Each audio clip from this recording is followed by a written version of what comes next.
Bueno, muchísimas gracias a todos por venir.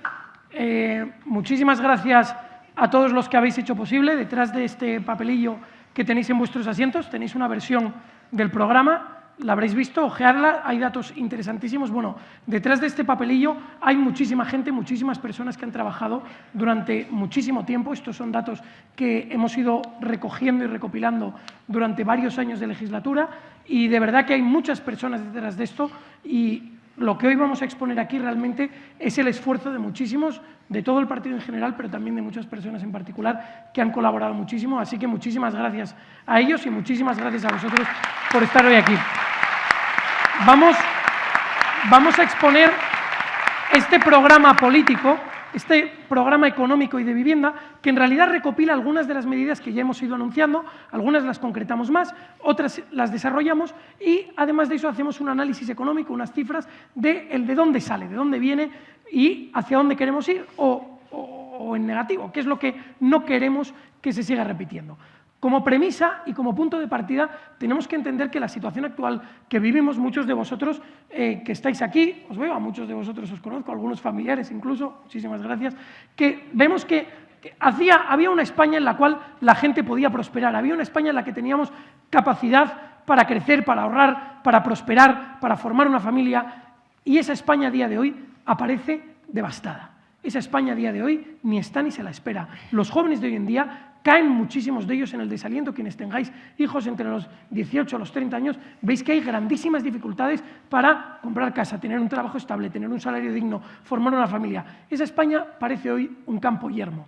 Y como punto de partida tenemos que entender que todos los datos que nos da el Gobierno, que nos bombardea con ellos, nos dice todo va bien, España va como un cohete, va como un tiro, va fenomenal, todos esos datos vienen maquillados por una cuestión esencial y es que dan siempre los datos de forma agregada, nos dan los datos macro, valores totales, y es que la población de España en estos últimos años ha crecido mucho y entonces nos dicen, no, el PIB de España crece, en España hay más personas trabajando. Bueno, lógico, porque hay muchísimas más personas en España, es que si hubiese menos ya sería la debacle, pero hay muchísimas personas, más personas en España, no porque nazcan niños españoles, que como veis en la línea azul, los nacimientos españoles no paran de caer. Hay muchas más personas porque ha venido de fuera una gran cantidad de gente. Algunos de ellos vienen a colaborar, a trabajar, pero otros de ellos no.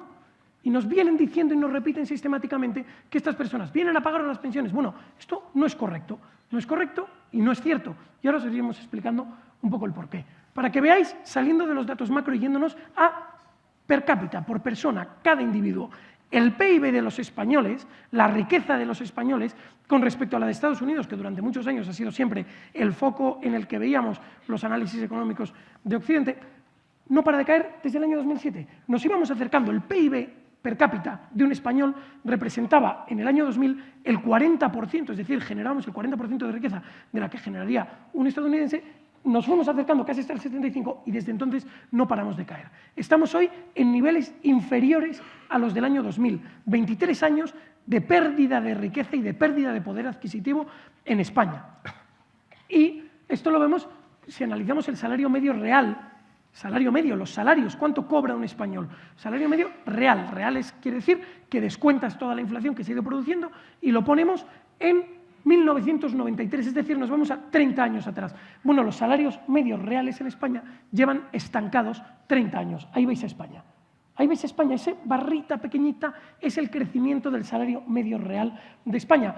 Muchos os dirán, no, es que en todos los países están igual. Bueno, en todos no. Veis que hay países en los que sí que ha crecido el salario medio real, en algunos sí, pero que en muchos países tengan políticas económicas nefastas para sus ciudadanos, no quiere decir que nosotros tengamos que replicar precisamente esas políticas económicas que nos llevan necesariamente a la pobreza. Y España es uno de los países con mayor tasa de paro del mundo. Somos el país de la OCDE, es una organización que reúne a todos los países occidentales prácticamente. Somos el país con más tasa de paro de la OCDE. Es una cosa dramática. Y si lo veis en la evolución con la tasa de paro de Europa, la línea azul es la tasa de paro que ha ido teniendo Europa y la ponemos como el 100% y calculamos la tasa de paro de España como un porcentaje. Bueno, hubo un momento en el año 2005 que estábamos relativamente mejor que la media europea en términos de paro, pero a partir de entonces no hemos parado de subir y estamos en una tabla nefasta, en la que España está atascada en ese desempleo.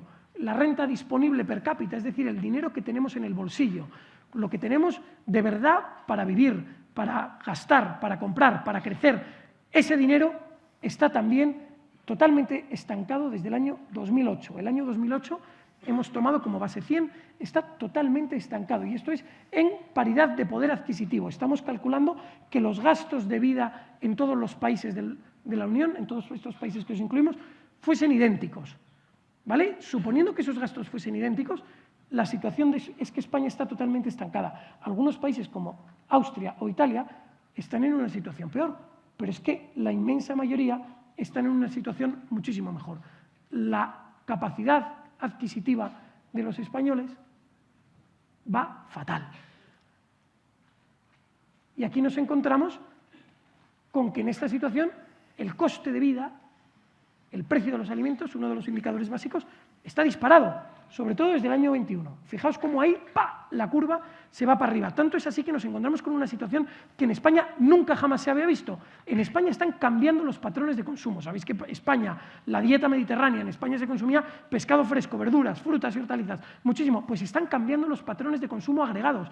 Cada vez en España se consume menos cantidad de pescado fresco y se van a los alimentos procesados, se van a consumir congelados, y esto no es por gusto, no es porque los españoles prefieran comer cuestiones o productos de una calidad diferente. No, no, es porque no podemos. Porque llegar a fin de mes en España cada día es más difícil. Nos encontramos con una España en la que con varios salarios, 2 salarios en casa, no eres capaz de mantener una familia. Nos cuesta cada vez llegar más a fin de mes. Y sin embargo, en esta situación mala para los españoles, gana la banca. La banca no, el Estado. Y la Administración no para de sacarnos la pasta. Y si veis, esta es la recaudación per cápita, una media de cuánto es lo que pagan los españoles de impuestos, y esa media no para de subir.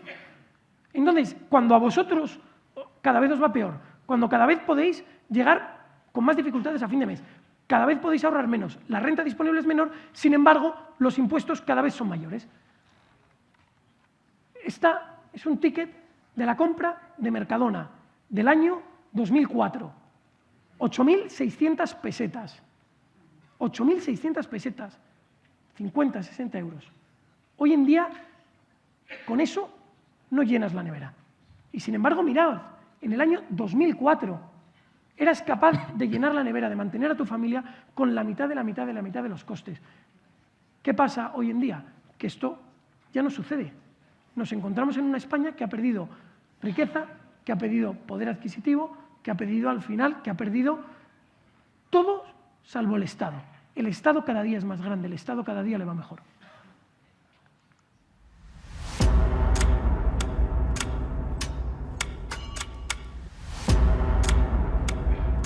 Fijaos, esta es la evolución de la inflación en los últimos años. El crecimiento de algunos de los productos básicos es brutal, tan brutal que hace imposible para muchas familias españolas llegar a fin de mes, llenar la nevera, alimentarse como corresponde. Y ahí hay algunas estadísticas que son tremendas. Pobreza infantil. España ha crecido en el índice de pobreza infantil, la renta disponible, etcétera. Pues cada día los españoles somos más pobres.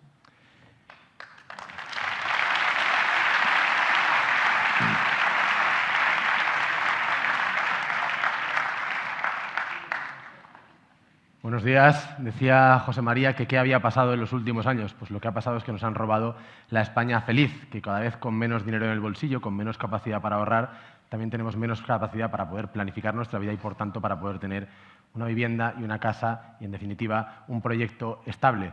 Y esto que tenemos aquí es el pan nuestro de cada día en la España de hoy. Hemos dejado de ser un país de propietarios para convertirnos en un país de precarios sin casa, de las segundas viviendas, que las había incluso, no es parte de un monólogo, a las viviendas de segunda, de los alquileres asequibles a los arrendamientos imposibles, de la vivienda de protección oficial a la protección oficial de la ocupación, de las grúas a los solares y de la estabilidad a los tumbos. Ahora tenemos, sobre todo los más jóvenes, una generación caracol que va de un lado a otro con la casa a cuestas y que no consigue nunca terminar de echar raíces en ningún sitio. Si trabajo, casa y coche era el trilema de nuestros padres, parece que el que nos han condenado a nosotros es a paro, zulo y carril bici, y es absolutamente desastroso.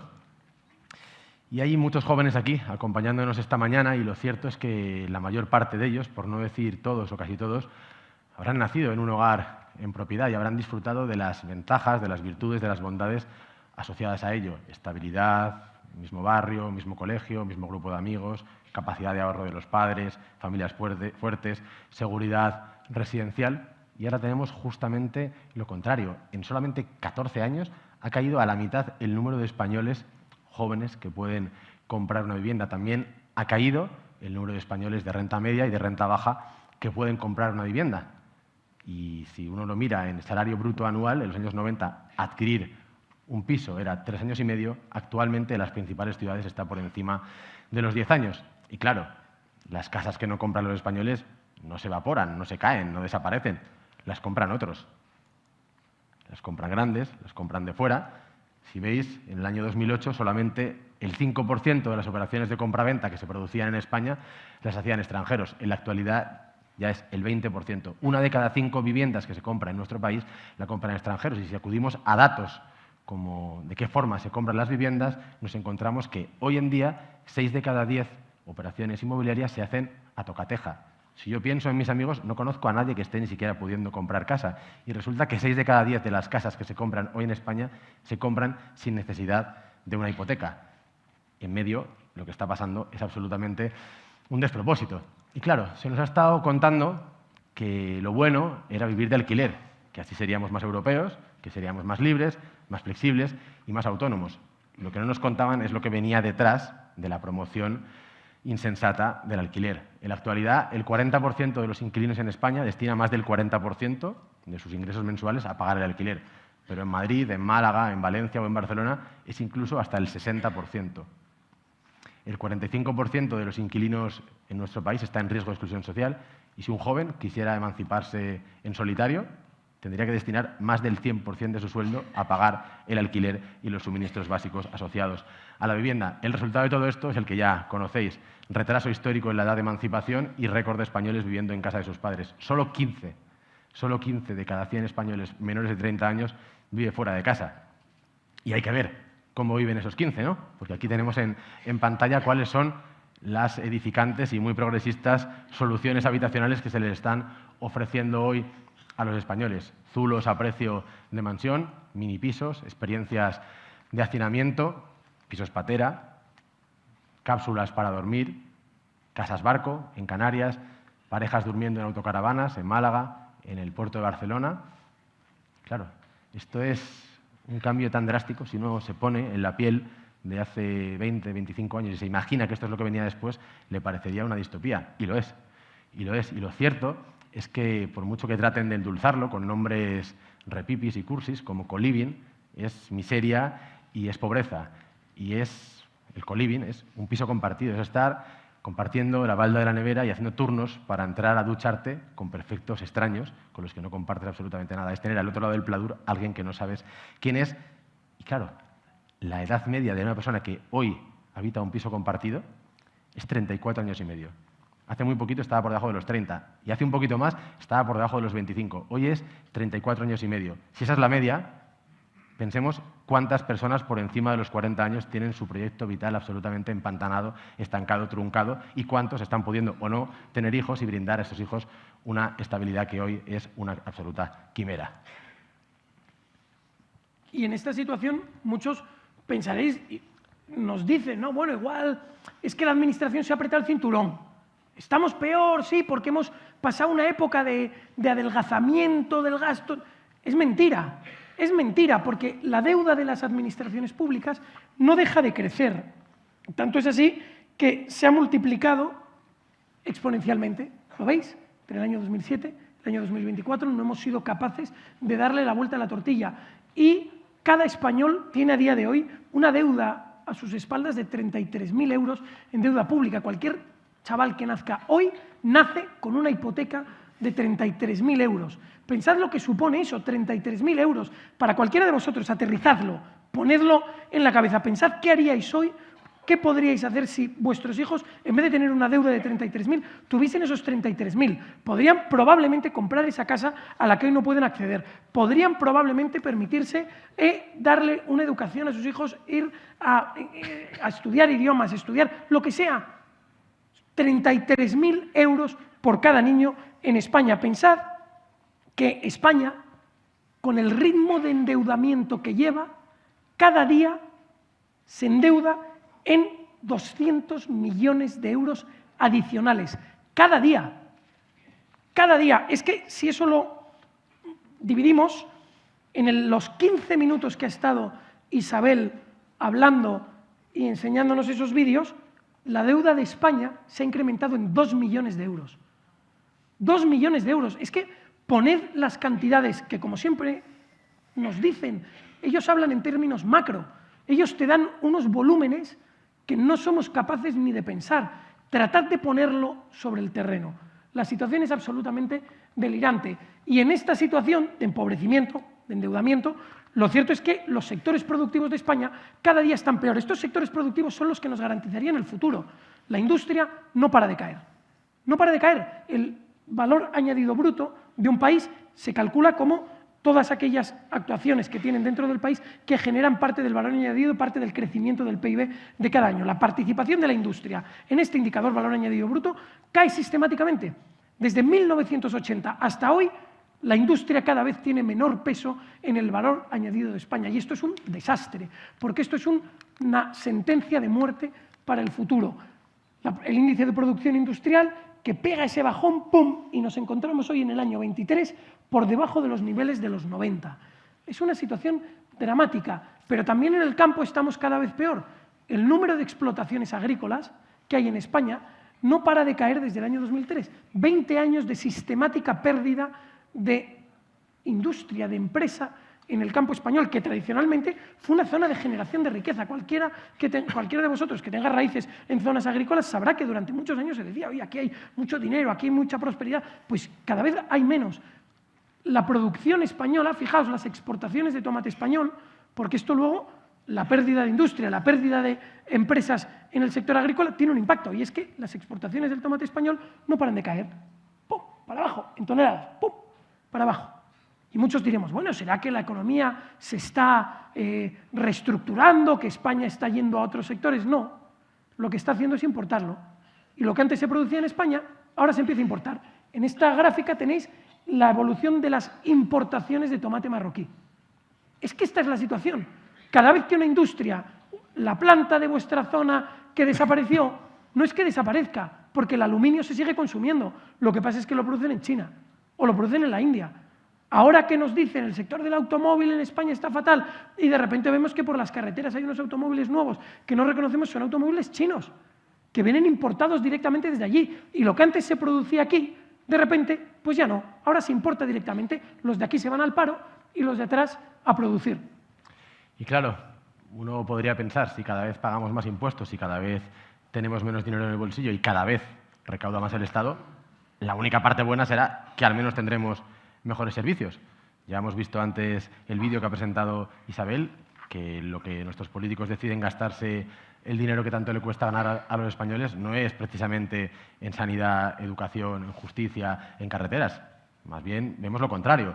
Y este gráfico es sumamente elocuente. Actualmente la inversión pública en infraestructuras per cápita es 1/3 que la de hace solamente 20 años. Es decir, no solamente no estamos manteniendo las infraestructuras que hace 20 años tanto costó construir, sino que es que además, como tenemos un país con 5, 6, 7, 8 millones más de personas, es que estamos llevando estas infraestructuras al colapso. Vamos caminando muy lentamente, pagando impuestos escandinavos y recibiendo servicios seguramente tercermundistas, vamos caminando muy, muy lentamente hacia ser un país en vías no de desarrollo, un país en vías de subdesarrollo. Y todo esto se nota en el día a día, se nota en que hay casi 1 millón de personas en España esperando una operación, en que hay unas listas de espera absolutamente inasumibles, en que uno cuando va a urgencias, que encima acude con nervios, con incertidumbre, con desasosiego, no es atendido cuando debe ser atendido, en que uno cuando va en carreteras o cuando va al metro encuentra un estado calamitoso de nuestras infraestructuras, en que actualmente ha habido 900.000 personas que en estos casi 20 años de ley de dependencia han fallecido esperando a que llegara su ayuda. Otro gráfico, otro dato es que cada 15 minutos muere en España una persona a la espera de recibir la confirmación de que tendrá la prestación de dependencia. Y si del día a día nos vamos a lo extraordinario, en el último año en España hemos vivido sucesos dramáticos que han permitido ver cómo el Estado que tanto recauda no está a la altura para poder proveer de servicios a los ciudadanos que tanto pagan. Lo hemos visto lamentablemente en Valencia, como también lo vimos antaño en La Palma, y lo hemos visto muy recientemente con el apagón, que gracias a esta trágica gestión nos ha permitido codearnos con países de la talla de Pakistán o Botsuana, lo cual, desde luego, es un auténtico mérito contando que nos ha mostrado José María de dónde veníamos hace tan solo unas décadas. Y es que lo que ha habido en medio han sido décadas de decadencia, décadas de agotamiento de un modelo y décadas que nos han llevado a tener atrás la imagen de un país floreciente y tener hoy en el presente una imagen de un país con un futuro cada vez más negro. Y hasta aquí hemos visto hechos. Todo esto que os hemos dado hasta ahora son hechos crudos, son cifras, números. Y ahora vamos a hacer un análisis del por qué. ¿Por qué nosotros creemos que hemos llegado a esta situación tan terrorífica? La situación no es más que un bipartidismo que lleva hundiendo a los españoles durante décadas, porque esto no es un problema de hoy. Todos los gráficos y todos los datos que os hemos dado no son una cuestión de la hora, no es de 10 minutos para aquí. Esto lleva cocinándose décadas. Décadas en las cuales los partidos que han gobernado España la han dirigido por unos derroteros nefastos, pero además han estado apoyados por unas instituciones exteriores que han ido en la misma dirección, porque el mismo declive que vivimos aquí en España lo viven otros países de nuestro entorno, lo cual nos tiene que llevar a que todo ese entorno político está en una dirección absolutamente equivocada. Veamos, hablábamos antes del índice de producción industrial. ¿Veis? La caída del índice de producción industrial se produce a partir de una fecha. En esa línea roja es cuando entra en vigor la Ley de Derechos de Emisión de CO2. Vamos a poner un ejemplo. Algunos habréis dicho la crisis. No, la Ley de Derechos de Emisión de CO2. Los derechos de emisión de CO2 son básicamente un impuesto que se cobra a la industria por emitir CO2. Cualquier industria, cemento produce CO2, la siderurgia produce CO2, pues hay que pagar un impuesto. A partir de que se produce la entrada en vigor, se aprueba en 2005. Durante 2 años los derechos de emisión son gratuitos y a partir del año 2007 empiezan a tener que comprarse. ¡Pum! Caída en picado de la producción industrial en España. Caída en picado también de las emisiones de CO2 de España. Y es que esa es la cuestión. Estos gobernantes, ese bipartidismo, no gobierna para los españoles, gobierna para sus dogmas ideológicos. Han decidido que la cuestión es eliminar el CO2 y en eso están, es su única pelea. En esto como en otras cuestiones. Pero, sin embargo, mientras España pierde industria y España produce menos CO2, el mundo cada vez produce más CO2. Esta curva es la evolución de la producción de CO2 en toneladas, en millones de toneladas al año. Para arriba. Cada día se produce más CO2 y buscad aquí, por favor, este es el mapa de la producción de CO2 del mundo. Buscad, por favor, España. Buscad a España. Quien la vea, por favor, que levante la mano. No veo manos. A ver, ¿alguna mano? ¿Alguien ve España en el cuadro? Efectivamente, ahí, pequeñita, sí señor, porque España produce el 0,57% del CO2 del mundo. 0,57%. O sea, España podría desaparecer del mapa que en emisiones de CO2 no se notaría. El polvo que levantaría la desaparición de España generaría más impacto climático que el CO2 que produce España cada año. Es que esa es la realidad y, sin embargo, estamos destruyendo nuestra industria al servicio de unos dictados climáticos que nada tienen que ver con eso. Y cuando digo destruyendo nuestra industria, digo destruyéndola en términos literales. Estamos demoliendo la industria productiva de España. Aquí estáis viendo la demolición de las torres de refrigeración de una central térmica en la provincia. En el vídeo original, cuando pasa esto, se escuchan aplausos. ¡Aplausos! Estamos demoliendo el potencial de producción, el potencial de generación de España y estamos aplaudiendo. Esa es la locura colectiva que han ido inoculándonos. Aquí vemos cómo... La mía es que esta finca donde estamos ahora mismo grabando, que he tenido que arrendarla sin querer. Sin querer. Esto le llamo yo dictadura porque es lo que es. Esto es impropio de que por obligación tengas que arrendar o te expropian. Yo no quería ni una cosa ni otra y he tenido que entrar por el aro sin más remedio. Yo no es lo que he deseado toda mi vida trabajando para tener estas cosas y ahora fíjate lo que te encuentras. Antonio Miguel, un agricultor jienense cuya finca de olivos, andaluces de Jaén, aceituneros altivos, expropiado para sembrar esas plantas fotovoltaicas esas placas fotovoltaicas que generarán muchísima menos energía eléctrica de la que producía la central que hemos derribado antes. Esta es la realidad. Por eso España se encuentra donde se encuentra, porque estamos en una deriva ideológica absurda, en la que derribando lo que sí funciona, expropiando esos olivos que durante cientos y miles de años nos han dado de comer, nos estamos dedicando a sembrar estas placas fotovoltaicas importadas desde China, que producirán o no producirán, pero estamos destruyendo lo que sí funcionaba para sembrar aquello que es una mera apuesta. Y mientras tanto, el consumo global de carbón no para de crecer. Nunca jamás el mundo había quemado tanto carbón como hizo en el año 2023. No tenemos las estadísticas del 24 todavía, pero seguro que es todavía un poco más. El 57%, 56 con pico por ciento de ese consumo de carbón viene de China.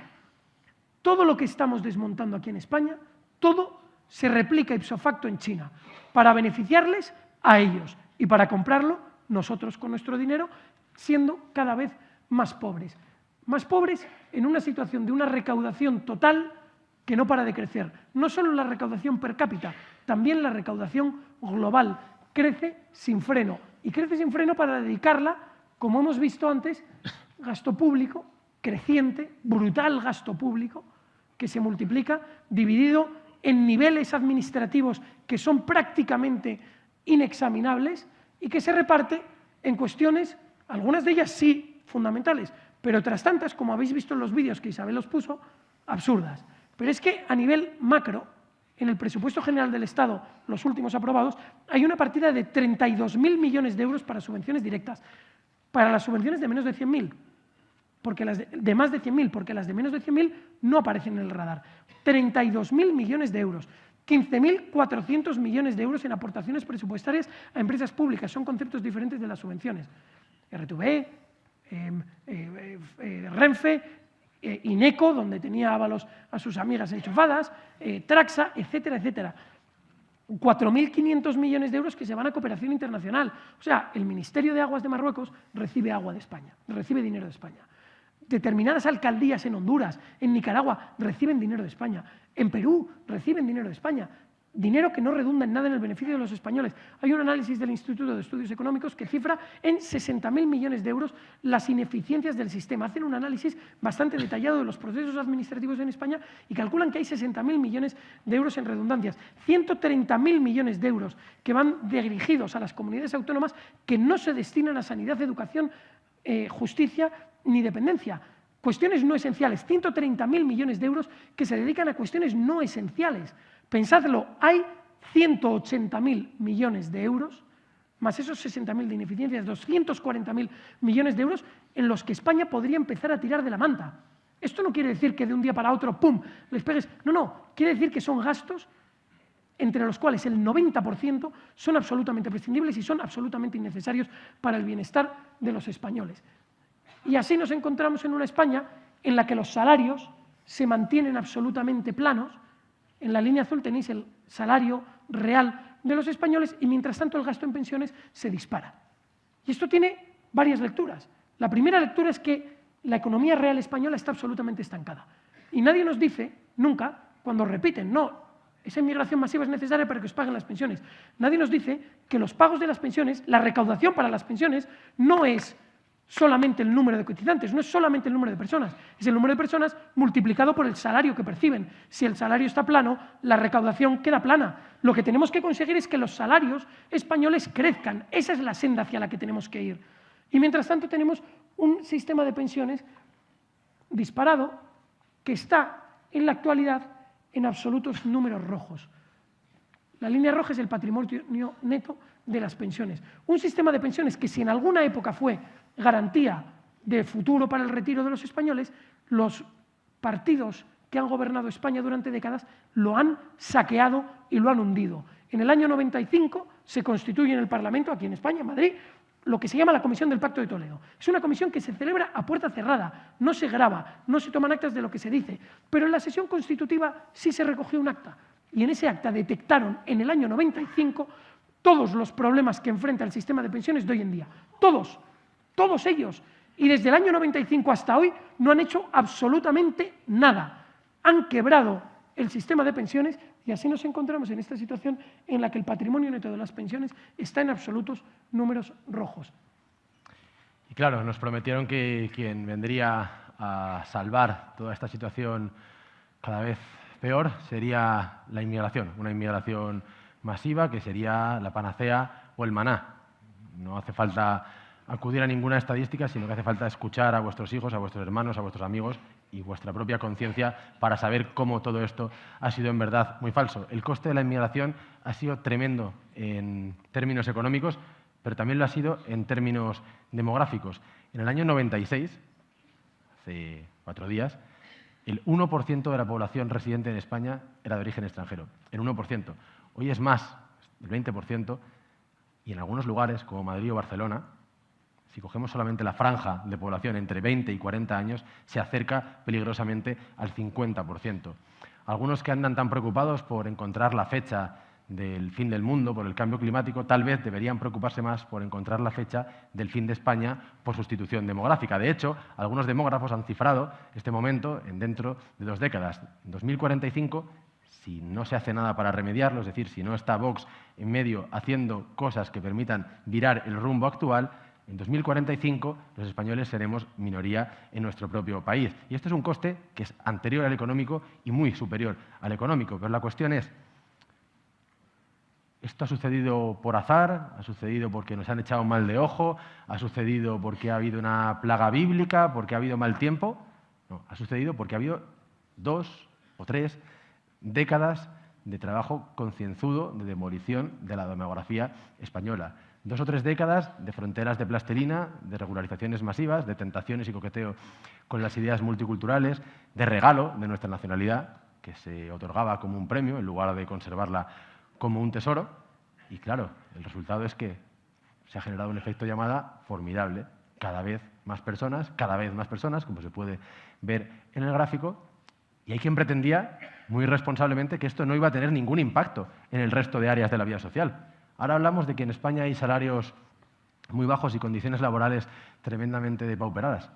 Toma ya. ¿Y cómo no iba a pasar así? Si estamos inundando el mercado laboral de personas que están dispuestas a trabajar por 4 duros. ¿Cómo no iba a haber saturación en los servicios públicos si estamos inundando nuestros servicios públicos de personas que requieren atención sanitaria, de personas que requieren atención escolar, que usan el transporte público y que nos encontramos con un transporte público muy saturado precisamente porque todo aquello que forma parte de nuestras infraestructuras sanitarias, escolares, de transporte, de movilidad, estaban pensadas para un país con 5, 6 o 7 millones menos de habitantes. Y, por supuesto, todo aquello que tiene que ver con el impacto directo y dañino en forma de inseguridad en nuestros barrios y de entornos cada vez menos apacibles en los que cada vez merece menos la pena vivir. Y entonces nos preguntamos otra vez, como decía José María, ¿y al menos ha servido para poder salvar las pensiones y para poder salvar el estado de bienestar? No, lo cierto es que todo lo contrario, es que diversos estudios cifran en que el sobrecoste asociado a la inmigración masiva en España es de más de 30.000 millones de euros cada año, y en la medida en la que estamos importando masivamente a inmigrantes de muy bajos recursos, esto está teniendo también un impacto directo en el auxilio social a los españoles más necesitados. Es decir, se han puesto en jaque, se han puesto en entredicho la viabilidad de las redes de solidaridad con los españoles más humildes porque estamos importando a los receptores directos de las ayudas que necesitan los españoles más humildes. Y con una situación de estas características en las que hay un consenso absoluto en los hogares, en las pausas para el café, en las charlas entre amigos, todos están de acuerdo en que este modelo migratorio es absolutamente insostenible y, sin embargo, hay también un consenso, el opuesto, entre las élites que consideran que no, que aún no hemos tenido suficiente, que hay que disfrutar un poquito más de esta experiencia tan enriquecedora. Y ahí están los políticos de todos los partidos, los sindicatos, la patronal, los intelectuales, los académicos, incluso la jerarquía eclesiástica. Todos piden más y más y más inmigrantes cada año. No sabemos cuándo encontrarán el límite. Y de un problema como el de la inmigración, que es uno de los que más afectan a los españoles, y así lo declaran cuando son preguntados por ello, a otro, al gran tema del momento, a la vivienda. En España tenemos hoy datos récord de precio de la vivienda, tanto en compra como en alquiler, y esto se debe a una cuestión, en verdad, realmente sencilla, que hay un desajuste tremendo entre oferta y demanda. Hay un desajuste tremendo entre las casas disponibles y las personas que buscan casa. Vamos a verlo poco a poco. En primer lugar, faltan casas por esto, porque olvidamos esa España próspera del desarrollo y de las grúas y la hemos cambiado por la España de los solares. Y la hemos cambiado por la España de los solares porque las administraciones públicas se han dedicado a estar reteniendo suelo que podía estar puesto a disposición para poder construir. No estamos construyendo, tampoco estamos rehabilitando, tampoco estamos ganando altura ni densidad, porque hay una serie, un laberinto tremendo de trabas, de licencias, de bloqueos, de burocracia, que hacen absolutamente disuasorio a un promotor o a un constructor ponerse manos a la obra. Y hay también una fiscalidad súper lesiva en todo el proceso edificatorio. Recordaréis todos el vídeo de Jorge Buxadé en el Parlamento Europeo con las urnas y las bolitas. Hoy sabemos que hasta el 30% del valor final de una vivienda son todos estos picos indecentes que el Estado va metiendo, que los políticos van metiendo la mano en todo el proceso de edificación y que llevan a que finalmente se paguen unos precios absolutamente desorbitados cuando uno quiere adquirir una vivienda. ¿Y por qué más faltan casas? Pues faltan casas también porque en España hemos tenido una década de borrachera normativa, de regulaciones absurdas sobre el mercado de los alquileres. Hemos tenido, lo último es la ley de la vivienda, con el control de los precios. Pero es que antes de la ley de vivienda hemos tenido las prórrogas forzosas, el run-run de entonces del control de precios, la tolerancia con la ocupación, la tolerancia con la inquiocupación, una serie de situaciones que han generado inseguridad e incertidumbre en los propietarios que han optado por sacar sus viviendas del mercado y llevarlas a otros mercados, al de compra-venta, dejarlas vacías, al turístico, al de por habitaciones, al de temporada. ¿Y el resultado cuál es? Escasez de vivienda. ¿Y la escasez de vivienda a qué lleva? Porque hay algunos que niegan esto, igual que pueden negar la ley de la gravedad, pero la escasez de vivienda, cuando en solamente 5 años nos hemos cargado el 56% de la oferta de vivienda disponible en alquiler, lo que pasa es que suben los precios un 30%. Y si ya nos vamos exclusivamente al impacto de la ley de vivienda, si recordáis, hace 2 años, muy pomposamente, con unas presentaciones maravillosas, hablaban de ley por el derecho a la vivienda. Bien podían llamarlo ley para que la vivienda se convierta en un lujo, en un bien inaccesible. Y ahí vemos cómo a partir del año 23, mayo del 23, que es cuando se aprueba la ley de vivienda, empiezan a separarse, empiezan a disociarse los salarios de los precios de las casas. Es decir, es como si en verdad la ley de la vivienda hubiera sido una ley por la cual se hubiera bajado miles y miles de euros el sueldo a las personas porque cada vez se encuentran más lejos de poder alquilar la casa que quieren alquilar.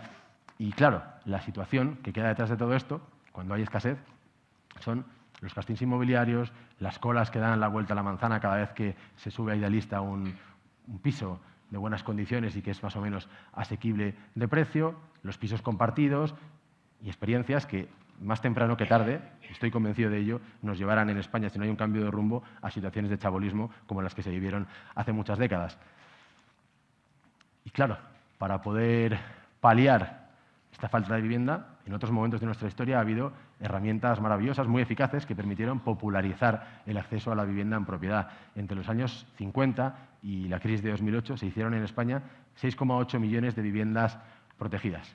Pongamos que en cada casa hubiera padre, madre y 2 hijos, y redondeemos ese 6,8 a 7. 7 por 4, 28. 28 millones de españoles vivieron en una vivienda de su propiedad y tuvieron la tranquilidad y la certeza de que esa vivienda iba a ser suya y no iban a tener que estar negociando a perpetuidad en un mercado precario e inestable como el de alquiler un bien que nunca terminaría de ser suyo. Y aquí vemos de nuevo cómo ha habido un desinterés absoluto. En los años 60 se hacían más de 200.000 viviendas protegidas al año.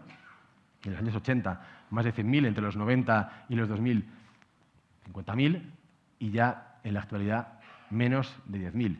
No sé si recordáis que Pedro Sánchez prometió en la campaña electoral de 2023 184.000 viviendas. Yo supongo que cualquier día se pondrá en la Puerta del Sol y empezarán a repartir llaves a todos aquellos que llevan años esperándolas. Pero mucho me temo que no. Y mucho me temo que no, porque es que ya en 2008 Zapatero prometió 1,5 millones de viviendas. Ya hemos ganado las elecciones, ¿eh? En 2008 Zapatero y en el 23 Sánchez, y sin embargo no han construido ni una sola vivienda.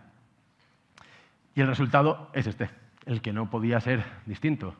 Si en España se producen, es decir, se construyen anualmente en el entorno de las 90.000 viviendas y se constituyen en el entorno de el triple de hogares, se forman en España 270.000 hogares, pues el resultado es dolor y falta de acceso a la vivienda. ¿Y por qué se constituyen en España tantos hogares? Bueno, en primer lugar, por los nuevos hábitos culturales, cada vez hay menos gente en cada hogar, por la concentración de las oportunidades laborales en muy poquitos lugares, en muy poquitos polos, Madrid, Barcelona, Málaga, Valencia, Sevilla. Claro, eso es gente que está dejando sus lugares de origen y está concentrándose para tener, no la panacea, no, para tener ese semisótano interior con dos desconocidos en Madrid o en Barcelona. Pero esto no habla nadie de ello. Cuando vemos los informes de inmigración de las entidades con mucho prestigio y vemos a los representantes y portavoces de los principales partidos hablar de inmigración, no hablan de lo que vamos a hablar a continuación. No hablan de que el elefante en la habitación en materia de vivienda es la inmigración. Porque mientras faltaban en España cientos de miles de casas, cifradas por el Banco de España en 600.000, el déficit actual, y cifrado por el INE en 3,9 millones de viviendas que se van a necesitar de aquí a 2039, mientras pasaba todo eso, mientras en España faltaban casas y la oferta era raquítica, han entrado en España en los últimos 7 años 3,5 millones de personas. 3,5 millones de personas que, a no ser que tengan filias muy extrañas, pues tendrán la extrañísima manía de querer tener un techo y 4 paredes, porque los que los llaman, muy responsablemente, quieren que vengan, pero no se preocupan por dónde van a vivir. Tal vez acabemos viendo en un futuro estas imágenes tan dantescas, tan propias de las ciudades desestructuradas de Estados Unidos, donde hay filas y filas de personas viviendo en la calle, en tiendas de campaña, en una situación de sinhogarismo absolutamente inaceptable. No sabemos si querrán eso. Lo que sabemos es que para toda la gente que han traído y sobre todo para toda la gente que quieren traer, no hay vivienda. Y países tan poco sospechosos de tener políticas contrarias al multiculturalismo, como por ejemplo Canadá, uno de los países más progres que hay en el mundo, dijo basta a la política de inmigración masiva, no por seguridad, no por identidad, no por demografía, no, porque no tenían casas para poder acoger a toda la gente que estaban trayendo. Y claro, menos casas y más gente, pues, precios más altos, sobre todo en el mercado de alquiler, que es el mercado que buscan preferentemente los inmigrantes que están viniendo a España en los últimos años, pero también en el mercado de compraventa, porque junto a ellos también ha entrado otro tipo de inmigración, también extranjeros no residentes, fondos, fortunas extranjeras con un poder adquisitivo muy distinto al nuestro, porque en sus países no ha pasado lo que sí que ha pasado en España, que es este destrozo de expectativas y de oportunidades que nos ha contado José María, que están comprando a tocateja lo que los nuestros ni siquiera pueden soñar con adquirir a plazos. Y en algunos lugares, como la Comunidad de Madrid, no solamente a tocateja, sino que incluso con alguna ayudita como la que quería brindar la señora Ayuso, con unos descuentos del 20% para el comprador extranjero que, sin embargo, negaba para el comprador nacional. Con todo esto, parece que empieza a ser cada vez más evidente que no se puede hablar de vivienda sin hablar de inmigración, aunque quieran escamotearlo, aunque quieran que este debate no sea hurtado. No se puede hablar de vivienda sin hablar de inmigración y hay que tener ya muy claro que fronteras seguras son también pisos asequibles. Y os invito a que veamos el siguiente vídeo, que es el vídeo de Pontevedra, seguramente todos lo habréis visto porque se volvió viral hace 2 semanas. Es una adjudicación de vivienda protegida en la provincia de Pontevedra, una comunidad autónoma que además sabéis que no tiene precisamente porcentajes muy altos de inmigración, y se hace un sorteo y empiezan a salir los nombres de las personas agraciadas. Todos para los de fuera, todo para los de fuera, esperando por un piso 30 años, y todo Mohamed, todo para los de fuera, tío, es una vergüenza. ¿Para qué hacemos una inscripción en los pisos? ¿Para qué? ¿Para qué? Si se lo dais todos a los de fuera, hombre. Una indignación legítima y poco me parece porque es que los españoles han estado siendo saqueados, aguardando la cola tranquila y pacientemente durante años para que de pronto lleguen otros de fuera, adelante por la derecha y se lleven los recursos y los servicios que los nuestros necesitan. Porque claro, lo que pasaba es lo que ya sabéis, que entre los agraciados no había ni Fernández ni Pérez, no había ni uno. Y claro, la tercera pata del problema de la vivienda es la fiscalidad. Tenemos la fiscalidad más alta de vivienda de la Unión Europea sin retorno. Es el 3,5% del PIB, lo que supone la fiscalidad en vivienda, pero sin embargo el presupuesto en vivienda es el 0,5% del PIB. Claro, ¿en qué se va ese dinero? Bueno, ya nos lo ha contado antes Isabel, en necesidades urgentísimas que tienen los españoles, urgentísimas. Y claro, hay una fiscalidad que han contribuido a tener ahí Partido Socialista y Partido Popular. Los que tengáis la fortuna y la suerte de tener una vivienda desde hace más de 12 años, Recordaréis que había una figura que se llamaba la deducción por inversión en vivienda habitual, que existía desde los años 70 y, sin embargo, desapareció con el gobierno de Mariano Rajoy. Tenemos unos impuestos altísimos a la compra de vivienda, de forma que el españolito medio, españoles, que tiene 30 años y tiene una familia y lleva 7 años trabajando muy duro, ahorrando todo lo que puede, tiene que tener guardado no solamente el 20% que no le financia el banco, sino en verdad entre un 10 y un 20% más por toda la suma de gastos e impuestos asociados. Es decir, que tiene que tener un 40% ahorrado de su vivienda y después de todo lo que hemos estado viendo, ¿quién narices va a tener ese 40% ahorrado? Cabría decir, bueno, con unas buenas condiciones de financiación se podría solventar este problema. ¿Qué sucedió? Que las medidas que tomó el bipartidismo en la década pasada para salir de la crisis de vivienda de 2008 fueron tremendamente perjudiciales. Aquellas medidas que anunciaron a bombo y platillo, antidesahucios, lo que supusieron fue en verdad un desahucio por adelantado, un desahucio anticipado de millones de jóvenes a los que ya nunca se les va a conceder una hipoteca. ¿Por qué? Porque si al banco se le dijo no vas a poder ejecutar la hipoteca, se ha roto la garantía hipotecaria, no vas a poder recuperar tu vivienda en caso de impago, los del banco, que tontos no son, dicen pues dejo de prestar y si presto, miro con lupa al candidato y además de mirarle con lupa, le presto menos y en peores condiciones. Consecuencia, millones de españoles que antes podían comprar han sido expulsados al alquiler. Y hasta aquí os hemos presentado una situación muy oscura. Estoy seguro de que estáis todos ya medio deprimidos, diciendo que joder, ¿qué tal? Bueno, ¿se puede cambiar esto? Se puede cambiar. ¿Es factible darle un giro de 180 grados a la dirección política de España? Es factible, es perfectamente posible. Y lo único que hace falta, y digo lo único, que parece muy fácil decirlo, pero es voluntad política. A esto hay que darle la vuelta, hay que dejar de pensar en el bienestar del Estado, considerado como una entidad de la que viven todos los políticos. Hay que dejar de pensar en el bienestar de los políticos y hoy os traemos aquí unas medidas sencillas, agrupadas en 6 bloques, lo hemos llamado un hexágono, pero bueno, la primera, la eficiencia en la administración pública, motosierra a la administración pública.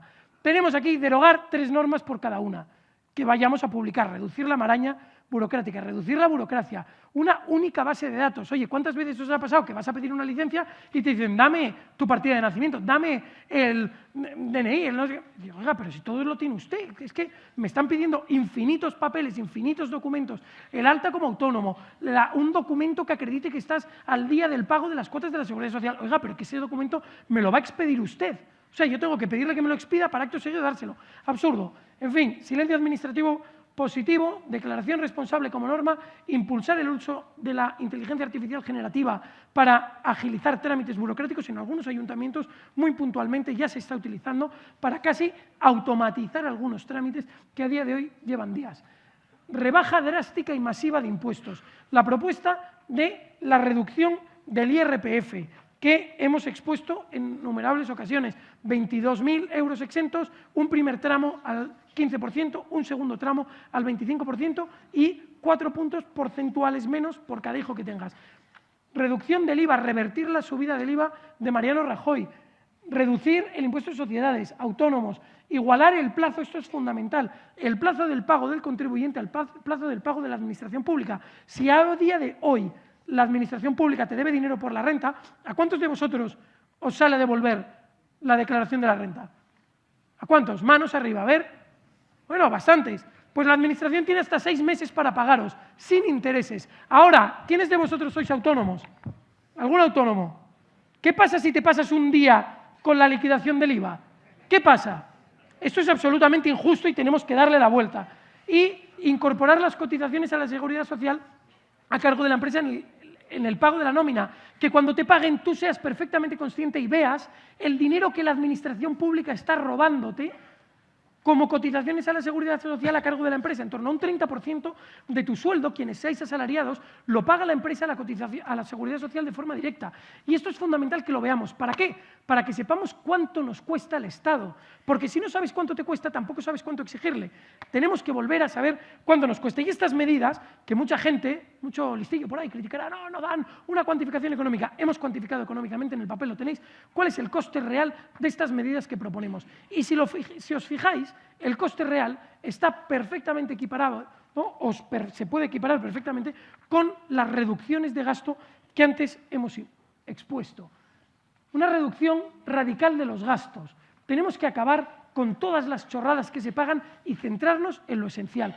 Hay que ir a garantizar la sostenibilidad del sistema de las pensiones. De nuevo, si miráis en las últimas páginas del folleto, tenemos que cambiar el sistema. Actualmente España tiene un sistema de reparto, necesitamos cambiarlo a un sistema mixto, reparto y cotización. Tenemos que entender que una parte y capitalización. Tenemos que entender que una parte del dinero se tiene que invertir para cobrarlo cuando nos jubilemos. Y esto se puede hacer. Se puede hacer, es que países de nuestro entorno lo han hecho, en Chile se hizo, en Suecia se hizo, se puede hacer. ¿Qué exige? Inversión a largo plazo y no pensar solo en los 4 años de las elecciones, de los políticos que van pensando solo en ganar y mantenerse en el poder. Presupuestos base cero, una central de compras nacional para que todos los medicamentos que se compren en España, todos los productos sanitarios, se compren en una única central y se beneficie así de las economías de escala y limitar las transferencias a las comunidades autónomas y entidades locales. Suprimir las subvenciones a los partidos políticos, sindicatos, etcétera, etcétera. Mucha gente dice, esto es el chocolate del loro, esto son migajas. Bueno, vamos a empezar por las migajas.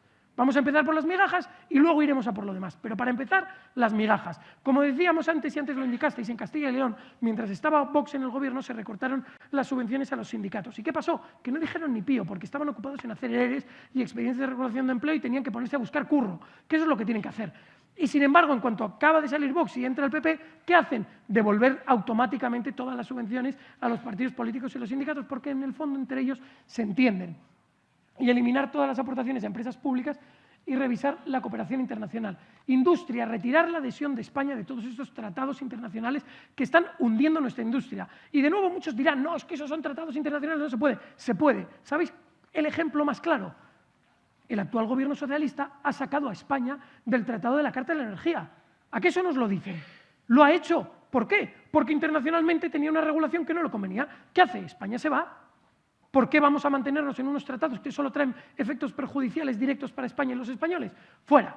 Recuperar el plan nuclear. España tiene potencial nuclear. Todas las centrales nucleares tienen emplazamientos adicionales para situar nuevos reactores. Podemos hacerlo, se puede hacer con agilidad. Existen reactores que a día de hoy son prácticamente estándar, que se pueden instalar y ponerse a funcionar en lapsos muy breves de tiempo. Y con esto solucionaríamos una parte importantísima de los problemas energéticos de España. Un plan nacional que nos permita explotar todos nuestros recursos. No, es que España apenas tiene petróleo. Bueno, apenas, pues el que tengamos explotémoslo. El gas, no, es que es caro sacarlo. Bueno, cuando los precios del gas se van por las nubes, probablemente nos compensase haber explotado el gas que teníamos aquí en España. Pero como no tenemos esas infraestructuras, porque las han prohibido en una ley llamada de cambio climático, que solo votó en contra Vox, cuando habléis con alguien del PP o del PSOE, recordádselo, el único que se opuso a la ley de cambio climático fue Vox. Pues como esa ley nos prohíbe explotar nuestros recursos naturales, pues no hay forma. España tiene uranio también.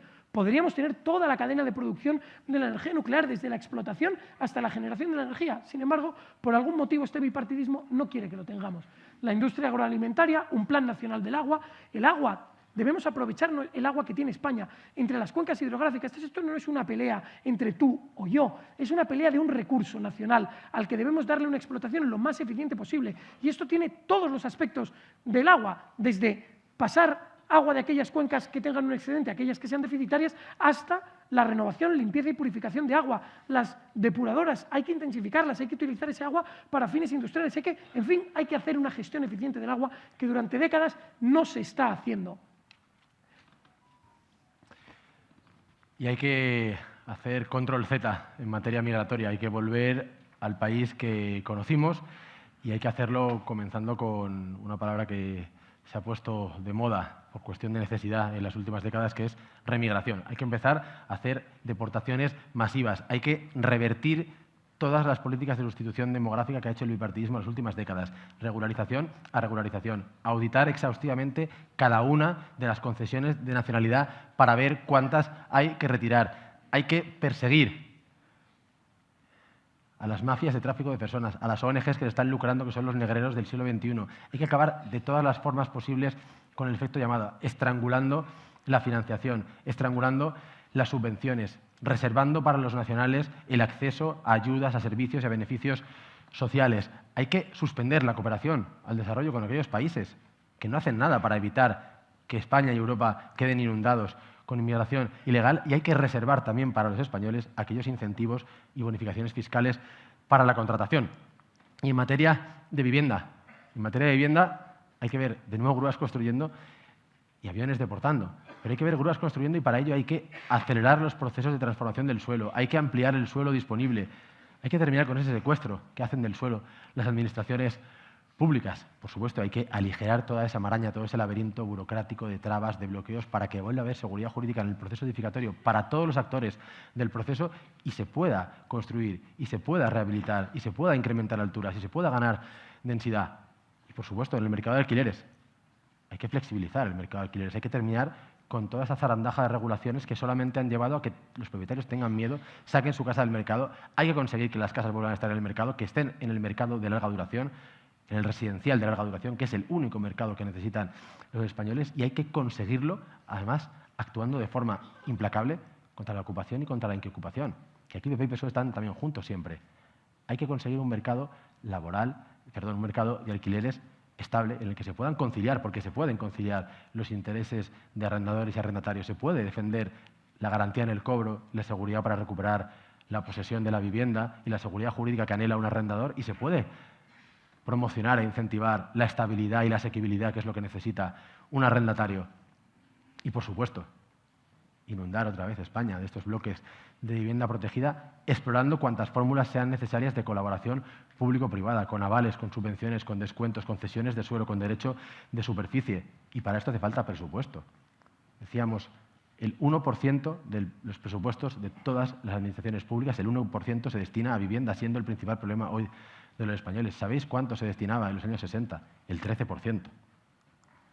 Y claro, por el lado de la demanda, lo que hay que sacar es al español de ese sándwich en el que ha quedado emparedado entre la especulación del grande de fuera que compra y entre la ocupación del pobre de fuera que ocupa y entre la especulación del grande de fuera que compra y entre la vivienda protegida y vivienda social que se lleva el de fuera, y hay que poner al español siempre primero. Y esto quiere decir que en vivienda social no vuelvan a repetirse nunca más las escenas que vimos en Pontevedra, que hay que situar el arraigo y el acumulado histórico de años de un solicitante y de su familia, de sus padres y de sus abuelos en España, como primer requisito para poder ser solicitante y beneficiario de vivienda social, que en materia de alquiler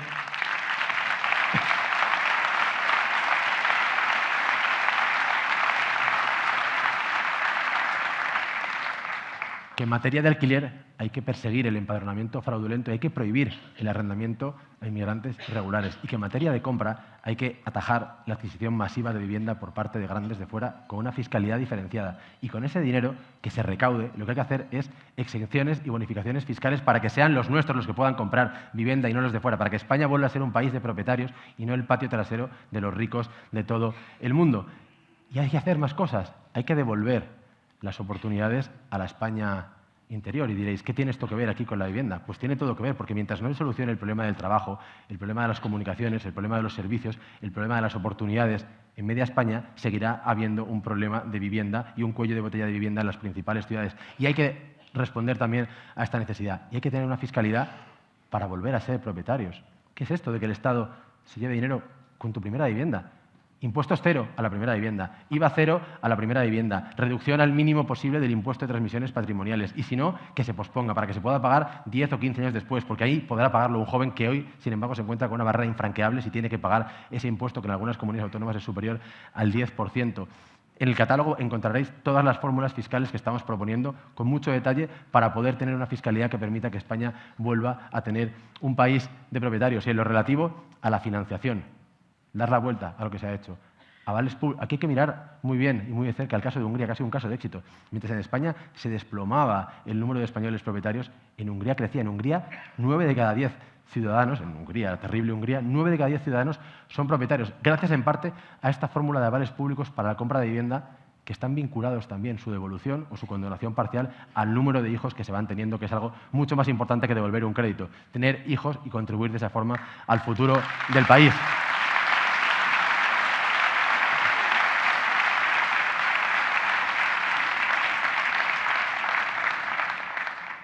Como veis, es mucho lo que queda por hacer, prácticamente todo, pero tenemos la mejor materia posible, la mejor materia prima posible para hacerlo, que es España, y los mejores brazos, las mejores mentes posibles, que son las de los españoles. Y si lo hacemos todos y lo hacemos juntos, volveremos a tener una España en la que haya muchos niños en las calles, en las que haya grúas construyendo, en la que haya campos en los que se pueda volver a vivir, pequeñas y medianas ciudades, capitales de comarca en las que se pueda vivir, fábricas en las que se pueda producir, empresas que puedan ser prósperas, trabajos que puedan ser dignos y sueldos que puedan ser elevados. Una España que sea fiel a sus raíces, fiel a su identidad, fiel a sus costumbres. Esa es la España que hoy prometemos y es la España que haremos. Muchas gracias.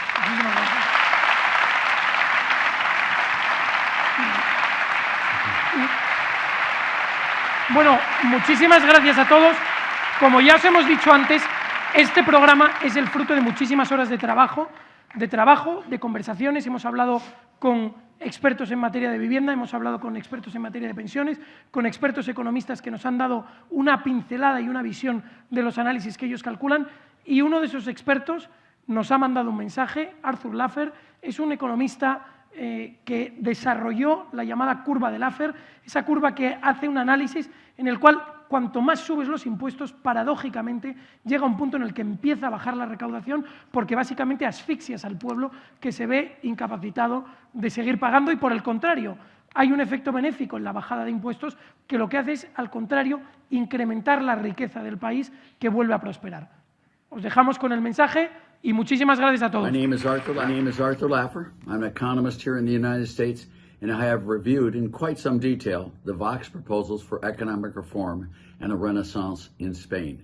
And without referencing these specific proposals, I can assure you that the Vox proposals are grounded in good economics, and they will have their desired effect on creating prosperity for Spain. You know, when they look at it, tax reform is desperately needed in Spain, tax reduction. Not only is tax reduction needed, but administrative simplification is hugely important to bringing Spain back into the prosperous area of economics. Also, by the way, they need to rationalize government spending, and the Vox proposals will do just that. They will. They rely on the private sector of the economy to achieve it. And when you think about it, you can't tax an economy into prosperity, nor can a poor person spend himself into wealth. It just makes no sense. These Vox proposals are very good, and I recommend them very highly, and they will have their effect of creating prosperity in Spain, which desperately needs that prosperity.